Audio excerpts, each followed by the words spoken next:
Hello, welcome to this week's video. Last week I showed you how to draw a cute cat on tracing paper, and this week I'm gonna show you how to draw a cute Doberman. I'm starting off with a scrap piece of paper that I'm gonna be doing my rough sketch on. With my red pencil I'm beginning to sketch out the head. This might be a little confusing for a beginner artist because at the moment I'm not using any guidelines such as circles or cones to help me with my proportions. I've been drawing for a long time and doing a lot of sketching, so I've kind of gotten used to doing all of this in my head. So for example, I would start with one eye, and then from there in my head I'm gonna be roughly estimating where the other one would be, and then from there maybe the cheek, the nose, the eyebrows, and all of this is happening in my head because of the practice I've had. If you're a beginner, don't be afraid to use guidelines such as circles or lines or anything that will help you to get the proportions right. After we're done with the initial sketch, I'm grabbing my tracing paper and some tape to tape it down.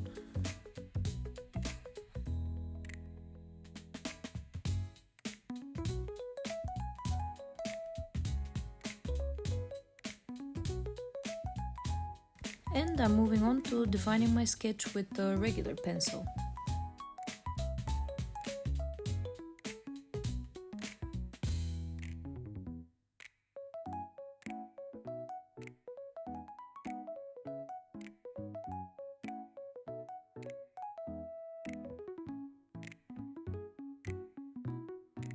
Once we've traced everything nice and crisp, I'm flipping my tracing paper so the back is facing me and the pencil side stays at the bottom, so the pencil doesn't smudge when I'm using my color pencils later on in the coloring process. This flipping method can also help you with the sketch underneath, so if you've had any problems with anatomy or anything that might have been placed wrong but you didn't see it at first, flipping the drawing will definitely help to make everything that's wrong pop out, so you're kind of getting a second chance of fixing things. Now that everything looks right, I'm grabbing a Sharpie and I'm outlining my drawing. I'm using the thicker marker to outline in a bold line only large areas that need to be visually separate from each other.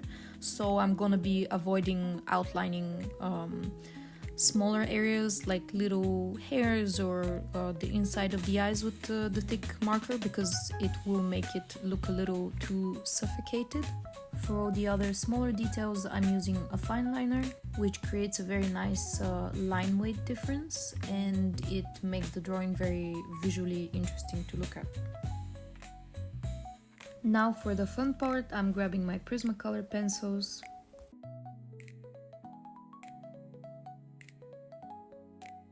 And I'm starting to lay down my base colors first.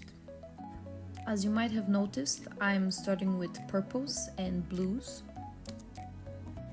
This is because fur is a reflective surface, which means if the dog is standing outside, for example, the light from the sky will be reflected off of the fur and you're gonna be seeing blue. You're not gonna be seeing gray, for example, even though our eyes do interpret it as gray. Sometimes you might be seeing greens, you might be seeing purples, depending on the surroundings of the object that you're drawing. Black fur is one of the most complicated furs to draw, so I would encourage you to do some studies, either photo studies or studies from real life when you're in the park and observing dogs or animals or anything that is black, so you get a better idea of how black fur interacts with the environment and reflected light.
And now for my favorite part, I'm grabbing my Posca pens. They're acrylic markers and I usually use them to add highlights to my paintings or drawings.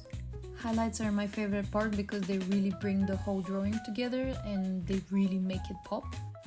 I would advise you using highlights sparingly, so you just add contrast to the most important areas like the eyes, the highlights of the nose or nails, but not all over the place because it's gonna flatten out your drawing and you're not gonna have any accent areas. It's just gonna be kind of the same. And we're done. Let me know if you found this useful. Let me also know if you have any questions or suggestions for future videos or videos that you would want to see or things that you would like to learn.